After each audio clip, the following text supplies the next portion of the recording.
और ये जो यहां से पलायन का जो एक कलंक यूपी पर था, इसको हमेशा के लिए हटाने का एक अवसर भी है कि हम लोग बहुत सारे लोगों को अलग अलग सेक्टर में, आप इसकी चिंता मत करिए, कोई पूंजी किसी की डूबेगी नहीं। पूरी दुनिया चीन से पलायन कर रही है, एक प्रकार से नफरत से कर रही है।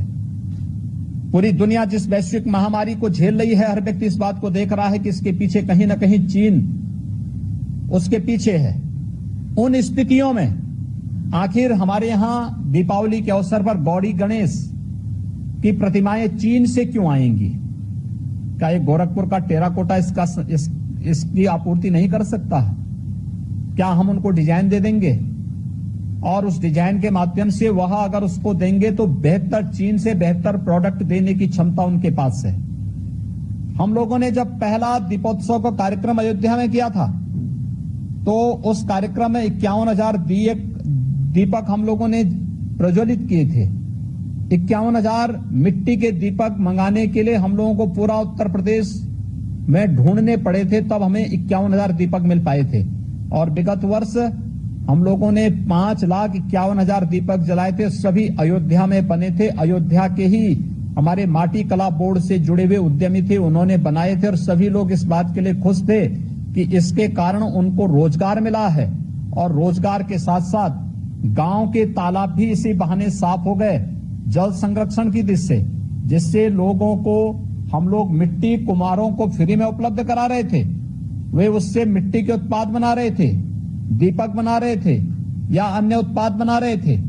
साथ साथ गांव के तालाब की मिट्टी निकाल कर लेते थे तो वह तालाब फिर से तैयार होता था जल संरक्षण के लिए। ये यानी कार्य भी हमारा हो जा रहा है। अन्यथा मिट्टी निकालने के लिए पैसा अलग खर्च करो और फिर उस मिट्टी को हम फेंकते थे, हर साल वो मिट्टी वहीं बह करके निकल जाती थी। लेकिन एक साथ हम लोगों ने दोनों चीजों को कार्य किया। ऐसे ही हर एक संभावनाएं हैं। दुनिया के अंदर बांसुरी जो बसती है, ये बांसुरी कहीं और नहीं बनती है, उत्तर प्रदेश के पीलीभीत में बनती है। ये ढोलक दुनिया के अंदर कहीं नहीं बनता, ये उत्तर प्रदेश के अमरोहा में बनता है। हमने उसको पहचानने की ताकत हमारे पास होनी चाहिए और हम लोगों को उसको नए सिरे से आगे बढ़ा करके हम लोग अगर उसको प्रोत्साहित कर लें तो बहुत बड़ा कार्य होगा।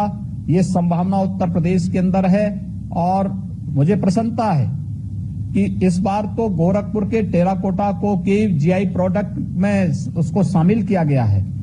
ये अपने आप में उसको एक बौद्धिक संपदा का अधिकार उसे प्राप्त होने के बाद वह वैश्विक मान्यता उसे प्राप्त होगी। ये एक एक करके उत्तर प्रदेश के एक एक प्रोडक्ट को इसी प्रकार से हम लोग बौद्धिक संपदा के दायरे में ला करके उसे प्रोत्साहित करने का प्रयास कर रहे हैं और उसको वैश्विक मान्यता देने का प्रयास कर रहे हैं। ये उत्तर प्रदेश के लिए एक अवसर है। जब एमएसएमई सेक्टर के लिए कल इतना भारी भरकम पैकेज घोषित हुआ है, उसका सबसे बड़ा हिस्सा उत्तर प्रदेश में आना चाहिए।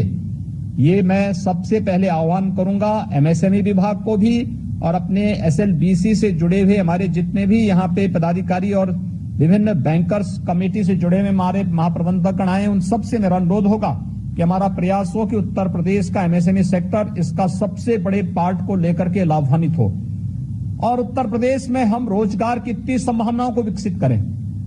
क्योंकि मेरा मानना है कि अभी हमारे पास जो माइग्रेंट लेबर आ रही है लगभग 12 लाख के आसपास आ चुकी हैं और मेरा ये मानना है कि 10 लाख के आसपास और आने वाली हैं। 20 से लेके 25 लाख तक ये माइग्रेंट लेबर उत्तर प्रदेश में आएंगी। हम इनकी स्किलिंग कर रहे हैं। अब आश्चर्य करेंगे, स्किलिंग में जो तथ्य हमारे सामने आए हैं अब तक, यानी इसमें ड्राइवर भी हैं, इसमें टेलर भी हैं, इसमें प्लम्बर भी हैं, इसमें अलग अलग राजमिस्त्री भी हैं, इसमें अलग अलग क्षेत्र में कार्य करने वाले बहुत अच्छी स्किल के साथ कार्य करने वाले दक्ष जो जिसे आप कह सकते हैं वह हमारे पास उस प्रकार का मैन पावर हमें इस माइग्रेंट लेबर के माध्यम से प्राप्त हो रहा है। इन सबके लिए उसके अनुरूप कार्य करने के लिए उस प्रकार का मंच देना और इसमें विश्वकर्मा श्रम सम्मान हमारा एक दूसरा कार्य योजना चल रही है। मेरा यह मानना है कि अगले विश्वकर्मा श्रम सम्मान में हम लोग हर वर्ष 1.5 लाख लोगों को उत्तर प्रदेश के अंदर जो 15 हमने कैटेगरी तय की है, इस 15 कैटेगरी में हम लोग हर गांव के लोगों को जोड़ करके और इसमें बेहतर प्रदर्शन कर सकते हैं। 1.5 लाख के हिसाब से अगर हम प्रयास करेंगे तो बहुत बड़े मात्रा में रोजगार हम इसके माध्यम से भी सृजित कर सकते हैं। उनके लिए टूल किट उपलब्ध करवाना, उनका प्रशिक्षण देना, उनको बैंकों के साथ जोड़ना और छोटी पूंजी लेंगे वे, कोई किसी को 10,000, किसी को 25,000, किसी को 50,000, किसी को 1.5 लाख, किसी को 2 लाख, इससे ज्यादा पूंजी उनको नहीं चाहिए, क्योंकि टूल किट हम उन्हें फ्री में उपलब्ध कराएंगे और जो पैसा बैंक से वे लेंगे उसकी गारंटी सरकार लेगी, सरकार उसमें सहयोग करेगी। ये एक बड़ा कार्य इसमें हो सकता है। हम इसमें 1.5 से लेकर के 2 लाख लोगों को इसमें हर वर्ष नए रोजगार और नौकरी के साथ जोड़ने का कार्य कर सकते हैं। और ये जो यहां से पलायन का जो एक कलंक यूपी पर था, इसको हमेशा के लिए हटाने का एक अवसर भी है कि हम लोग बहुत सारे लोगों को अलग अलग सेक्टर में, आप इसकी चिंता मत करिए, कोई पूंजी किसी की डूबेगी नहीं।